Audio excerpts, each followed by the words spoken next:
Imaginez un instant découvrir que tout ce qu'on croyait savoir sur les anciens druides, la brume mystérieuse, la cueillette du gui, la petite magie de village, que tout ça cache en fait une architecture intellectuelle incroyable. Ouais, une structure si précise qu'elle pourrait carrément rivaliser avec la métaphysique moderne. Ou même, disons, certaines théories de physique quantique. C'est un renversement total de perspective. C'est clair. D'habitude, le monde celtique, on le perçoit comme spirituellement très riche, c'est sûr, mais intellectuellement un peu flou, quoi. Exactement. Et cette image d'Épinal, elle nous a vraiment aveuglés pendant longtemps. L'histoire a souvent relégué la pensée celtique à un simple paganisme primitif. Genre une simple adoration des arbres et des rivières avec des superstitions naïves, voilà. Sauf que, quand on examine les textes ésotériques, on ne trouve pas de vagues croyances éparses. On se heurte à une rationalisation vertigineuse de l'existence, de la création et même du problème du mal. Et c'est exactement la mission de notre exploration d'aujourd'hui. On va décortiquer tout ça grâce à une source principale fascinante. C'est un ouvrage de 1945 qui s'intitule Au pied des menhirs, écrit par Robert Amblant. Un texte incontournable, ouais. Le but pour nous, c'est pas de faire un cours de théologie hyper rébarbatif. C'est plutôt de prendre un raccourci vers la vraie philosophie celte. C'est comme ouvrir un coffre au trésor intellectuel, un coffre enfoui pendant la Seconde Guerre mondiale, pour y trouver un système qui explique l'univers, sans les dogmes rigides qu'on a vu apparaître des siècles plus tard. Et puis, ce livre d'Ambelin, c'est un miracle en soi qu'il soit arrivé jusqu'à nous. Avant même de plonger dans les concepts, le contexte dramatique de son écriture est hyper important pour comprendre l'urgence du propos. Ah oui, le contexte historique est dingue. Le manuscrit a été composé en plein cœur de l'occupation, tu sais, entre 1942 et 1943. Ce qui explique d'ailleurs pourquoi sa parution a été retardée jusqu'en 1945. Dans nos notes, on mentionne un organisme du régime de Vichy avec un nom bureaucratique très prompteur, quoi. Le comité de répartition du papier. Ouais, ça sonne inoffensif. Grave, ça donne l'impression d'une simple gestion de pénurie, genre on manque de papier pour imprimer. Sauf que c'était une machine de censure impitoyable. Derrière cette fameuse excuse du papier, ce comité opérait un filtrage idéologique d'une violence inouïe. Les lecteurs du gouvernement traquaient la moindre pensée déviante. Et le cas d'Ambelin était chaud parce qu'il n'écrivait pas seulement sur les Celtes. Il avait déjà publié des études sur la franc-maçonnerie, ce genre de trucs. Ce qui, sous Vichy, équivalait en gros à se peindre une cible géante sur le dos, quoi. Les services antimaçonniques l'avaient vraiment dans le collimateur. La pression devait être folle. Ambelin raconte que la menace des perquisitions était constante. Il a dû disséminer ses archives, planquer ses manuscrits chez des amis sûrs, écrire sur cette métaphysique ancienne pendant que l'Europe s'effondrait sous le totalitarisme. Là, c'était un pur acte de résistance intellectuelle. C'est hyper intéressant parce que cette notion de résistance, cette insoumission face à une autorité écrasante, s'est inscrit dans l'ADN même du peuple celte. Quand on lit des auteurs comme Anatole Lebras ou Ernest Renan, ils décrivent un peuple ultra nerveux. Complètement. Une imagination débordante, toujours sur le fil. Il y a une formule magnifique dans les sources gaëles. Hier chouan, demain anarchiste. C'est ça. Jules César avait déjà remarqué cette instabilité pendant la guerre des Gaules. C'était un peuple viscéralement incapable de se soumettre durablement. Toujours en réaction, tu vois. Mais cette agitation en surface, elle cachait une préoccupation beaucoup plus sombre, non? Oui, l'obsession de la mort et de l'au-delà. César notait même avec un certain effroi qu'ils se revendiquaient tous descendants de l'entité cosmique de la mort. Et c'est pour ça qu'il comptait le temps en nuit et pas en jour, c'est ça? Exactement. Le mystère, l'obscurité, c'était la norme. La lumière du jour, c'était juste une parenthèse pour eux. L'existence terrestre n'était qu'une transition douloureuse. Leur vrai monde, c'était l'invisible. Bon, il faut qu'on s'arrête là-dessus 2 secondes. Parce que ça soulève un paradoxe qui me fascine.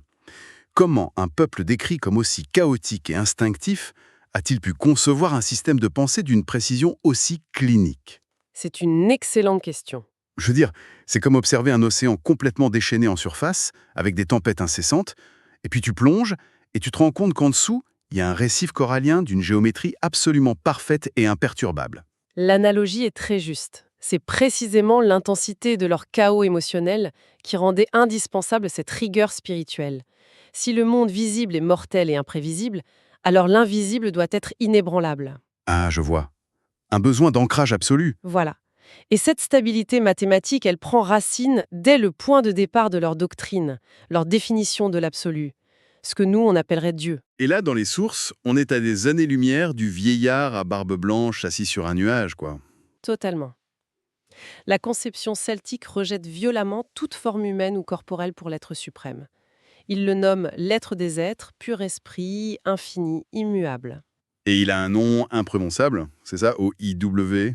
Oui, il ne s'écrit formellement que par 3 lettres, souvent retranscrites OIW ou IOW selon les versions. Un détail capital, un barde initié avait l'interdiction formelle de prononcer ce nom à voix haute. Attends, vraiment? Interdiction totale. Interdiction totale. Il ne pouvait être formulé que mentalement.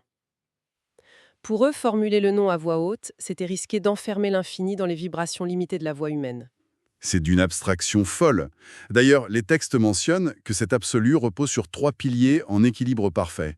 L'amour, la sagesse ou connaissance et la puissance. Et c'est la tension constante entre ces 3 forces qui génère l'idée de justice cosmique. Si tu retires la sagesse, la puissance devient juste de la destruction aveugle. Et si tu retires la puissance, l'amour reste complètement inactif. C'est hyper logique, un moteur conceptuel parfait. Mais du coup, ça pose le grand défi de toutes les philosophies. Si cet Oiwe est d'une perfection absolue, infinie, comment a-t-il pu créer un monde fini, rempli de souffrances et de limites? D'où vient la matière, en somme? Voilà. Alors là, j'avoue que ce passage des sources m'a complètement retourné le cerveau. On a l'habitude du souffle divin, tu sais, Dieu qui ajoute de la matière dans le néant, mais leur explication est à l'opposé. C'est le concept vertigineux du Keogan. Au lieu de créer par expansion ou en ajoutant quelque chose, Oiwe crée par un acte de rétraction. Par soustraction, carrément. C'est ça. L'absolu, qui prend toute la place, décide volontairement de contracter sa perfection. Il se retire en lui-même. Il diminue sa somme d'absolu pour laisser un espace vide. Mais pourquoi il ferait un truc pareil? Quel est le but de s'amputer de sa propre perfection? Le texte explique que c'est le triomphe de son premier attribut, l'amour. Pour aimer, il faut qu'il y ait un autre. L'absolu se retire pour que l'altérité puisse exister.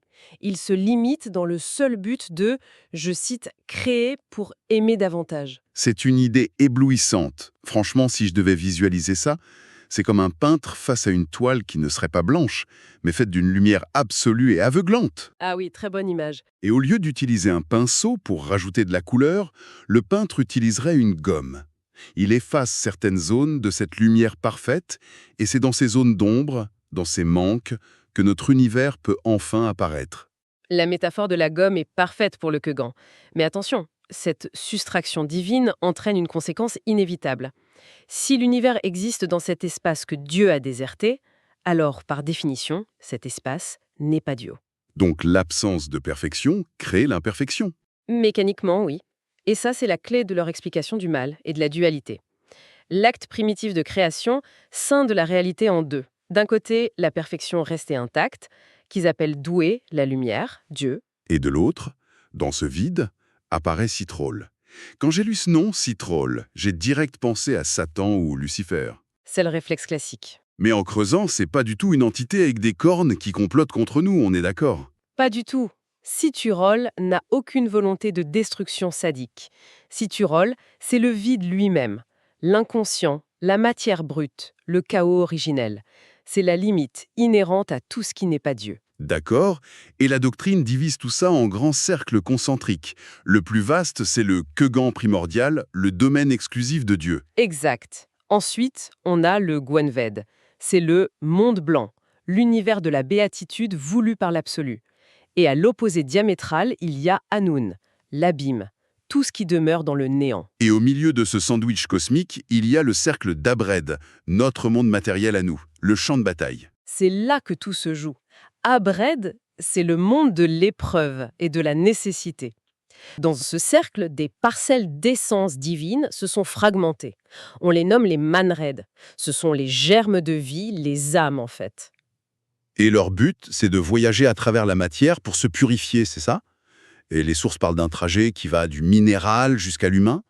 Oui, l'âme s'incarne d'abord dans la pierre, gagne en complexité dans le végétal, s'anime dans l'animal, pour enfin atteindre l'humain où le libre arbitre apparaît. Et pendant tout ce trajet qui dure des éons, l'âme subit une friction permanente. entre deux polarités. Le texte mentionne Druk, l'impulsion vers la lumière, et Mad, la force d'inertie qui tire vers la matière lourde. C'est cette friction qui engendre la douleur. Dans le cercle d'Abred, la souffrance n'est pas une punition pour un péché originel. C'est juste la mécanique de l'évolution. L'âme s'aiguise en se frottant à la matière, en gros. Mais ce qui est hallucinant, c'est la conclusion de tout ça. Le destin du mal. Dans la plupart des religions, le mal est éternel. Enfer, damnation, destruction. Oui, l'opposition est souvent définitive. Mais là, pas du tout. Le sort de Citroul est totalement différent, non? C'est une révolution conceptuelle. La doctrine celtique rejette l'idée de damnation éternelle. À la fin des temps, quand la dernière étincelle de vie aura accompli son évolution, elle réintégrera l'absolu. L'univers matériel se dissoudra. Donc la matière, le chaos, c'est réabsorbé par Dieu? Absolument. Et au moment de cette réintégration, Citroul subit une transmutation ultime. En fusionnant à nouveau avec la perfection, l'inconscient devient conscient. Le chaos devient Guiziec, la science pure, ou Skiant, la sagesse absolue. Attends, il faut vraiment que ceux qui nous écoutent mesurent la profondeur du truc. Le principe qui s'oppose à Dieu pendant des milliards d'années, mais qu'un outil d'apprentissage qui finit par se transformer en pure connaissance. C'est exactement ça. Le mal n'est vaincu que par sa propre illumination. C'est incroyable, c'est comme un élastique hyper épais qu'on étire au maximum. Plus tu le tires loin de son ancrage, plus la résistance est brutale. Le caoutchouc s'oppose de toutes ses forces. Mais cette tension ne sert qu'à accumuler de l'énergie. Et quand on lâche?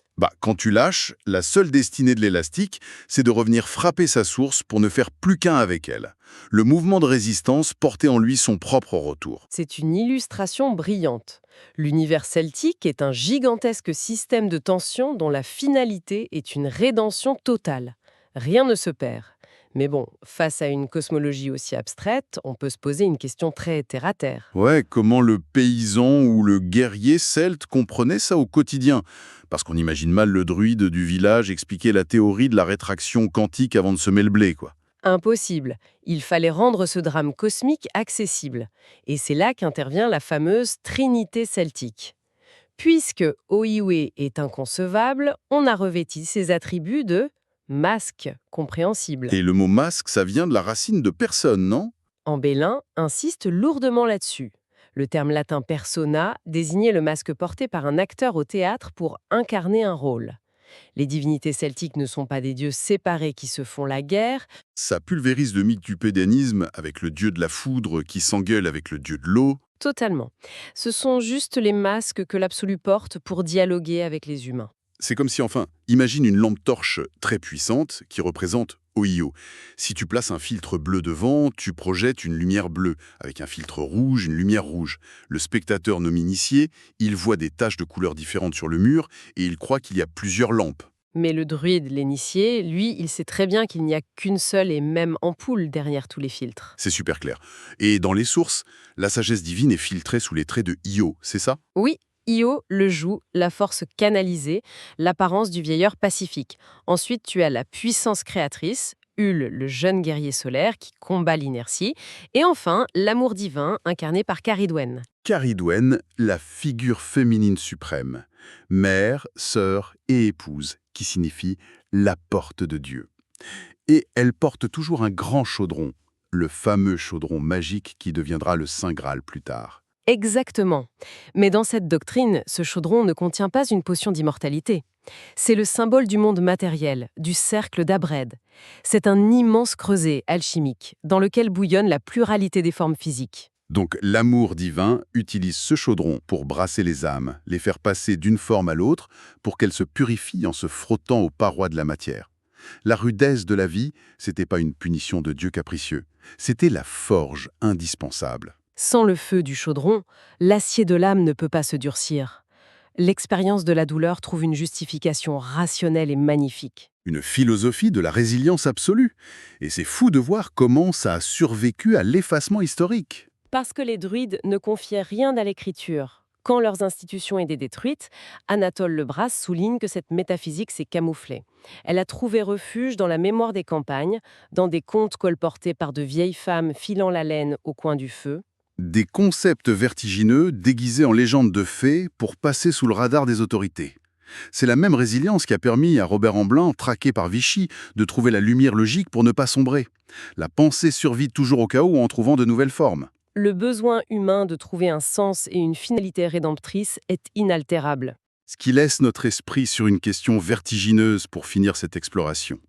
Si on suit cette doctrine celtique, si le destin ultime du chaos matériel, de Citroll, c'est de se transformer en Gwyzik, en science pure, on peut carrément changer de regard sur notre époque. Comment ça? On peut se demander si notre quête frénétique de technologie et de sciences modernes, qu'on juge souvent hyper froide ou déconnectée du spirituel, si ce n'est pas en réalité le mécanisme inconscient par lequel l'univers essaie de comprendre sa propre matière. Ah oui, la science comme respiration finale de la matière. C'est ça. Essayer de retrouver le chemin vers l'absolu par la connaissance. En tout cas, c'est une perspective fascinante à méditer pour tous ceux qui prendront le temps d'observer les étoiles ce soir.